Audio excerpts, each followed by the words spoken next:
Assalamualaikum warahmatullahi wabarakatuh. Perkenalkan, nama saya Aisyah Arumi Putri dari kelas 10 PM2. Ingin mempresentasikan hasil rangkuman informatika yang telah saya buat. Yang pertama ada A. Pola berpikir. 1.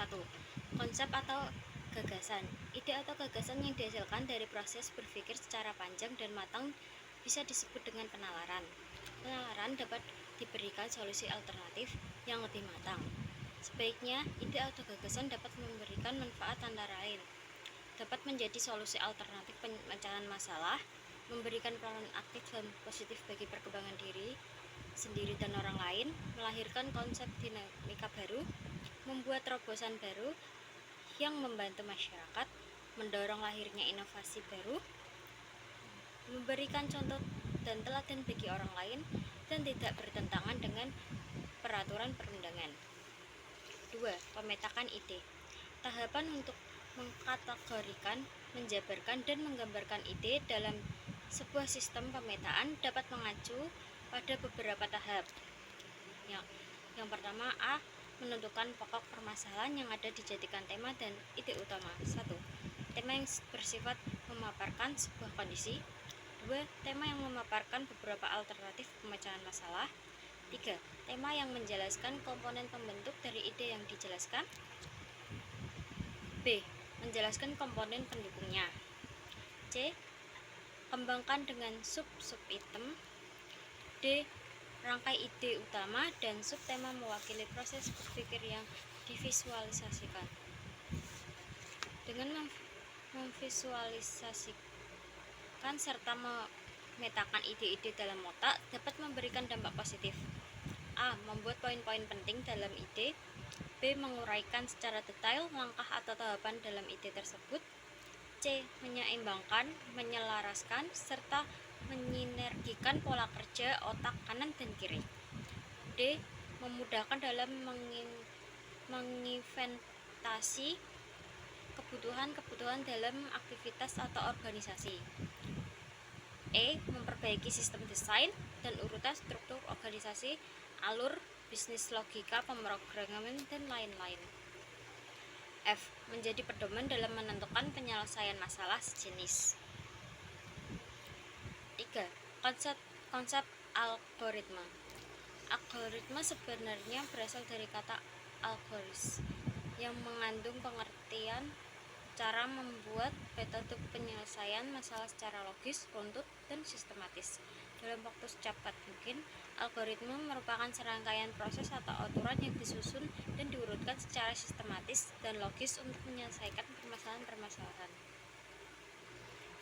B. Pernyataan dan logika proposisi. 1. Definisi proposi. Menurut KBBI, pernyataan merupakan hal yang menyatakan tindakan yang menyatakan suatu yang dapat mengandung makna besar atau salah, tetapi tidak kedua-duanya.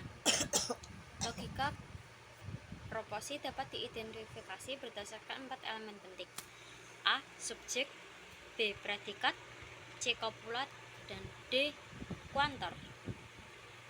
A. Subjek merupakan konsep yang menjadi aktor utama dalam pernyataan, meliputi benda, objek, tempat, kejadian, orang, peralatan, dan lainnya. B. Predikat adalah istilah, perlakuan atau tindakan yang dilakukan atau dikenakan pada subjek. C. Kopula merupakan kata kerja verba yang menjadi penghubung antara subjek dan predikat dalam sebuah pernyataan. D.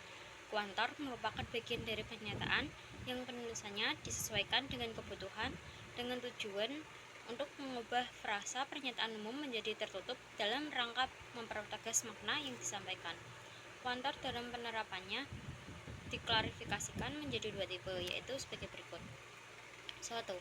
Kuantor universal atau umum. Kuantor universal atau umum digunakan untuk menyatakan untuk semua atau setiap dengan simbol sebagai berikut.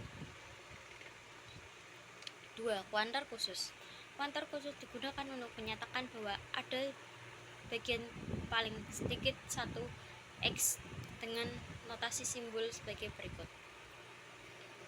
2. 2. Aspek penggunaan dalam proposisi. A. Aspek bentuk. 1. Proposisi tegak. 2. Proposisi majemuk. B. Aspek sifat. 1. Kategorial. 2. Kondisi kondisional dibedakan menjadi 2 jenis. A. Hipotetis. B.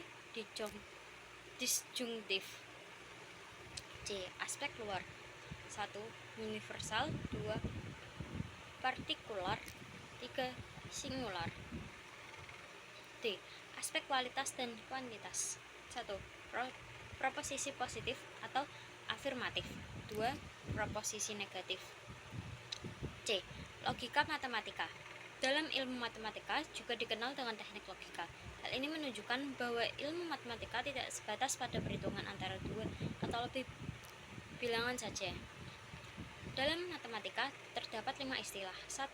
Negasi, metode mengembalikan nilai sebelumnya. 2. Konjungsi, teknik penggabungan beberapa pernyataan yang kemudian dikenal dengan istilah pernyataan majemuk. 3. Disjungsi, teknik perbandingan antara 2 pernyataan. 4. Implikasi, penerapan pernyataan majemuk yang merupakan kata penghubung. 5. Diimplikasi, jenis pernyataan majemuk yang dibentuk dengan menggunakan kata penghubung. D. Metode penalaran. Penalaran adalah proses menyimpulasikan ide tersebut dalam otak untuk dianalisis, dikembangkan, dan diuji secara mendalam. Metode pengenalan manusia dikategorikan menjadi 3 jenis, yaitu 1. Deduktif. Metode penalaran difokuskan untuk menggali secara umum, kemudian dirangkum menjadi simpulan secara khusus. Metode deduktif dapat digolongkan menjadi 2 macam, yaitu metode silogisme, teknik pengambilan simpulan yang dilakukan 2 pernyataan sebelumnya. Ada 2, yaitu silogisme negatif dan silogisme error. B. Entrapment, menerapkan pola pikir deduktif secara langsung tanpa mekanisme silogisme. 2. Induktif, metode penalaran yang bertolak belakang dengan deduktif. Aktivitas yang sering dikerjakan dalam proses penalaran induktif yaitu 1. Analogi yang dilakukan merupakan aktivitas pengambilan simpulan dengan mempertimbangkan keragaman data atau proses. B. Generalisme adalah teknik penerapan simpulan berdasarkan kumpulan data yang telah dianalisis terlebih dahulu. C. Transduktif merupakan metode penalaran poin simpulan terhadap kasus yang bersifat khusus yang diimplementasikan pada kasus lainnya. D. Memprediksi kebenaran jawaban terhadap persoalan, solusi pemecahan masalah, ekstrapolasi, dan interpolasi. E. Menggambarkan motif, sifat, kenyataan, fakta, korelasi atau hubungan, dan pattern atau pola.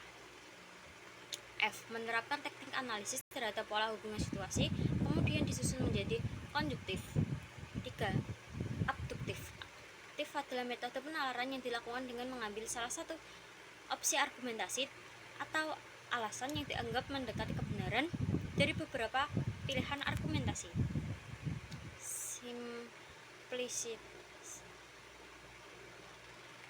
Simplicity atau kesederhanaan.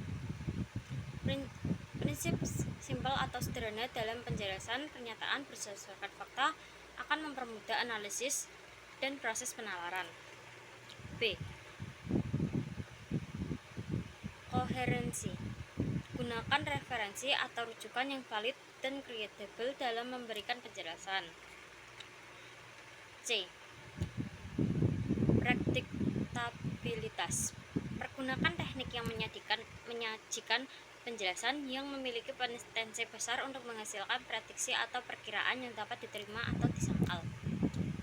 D. Komprehensi.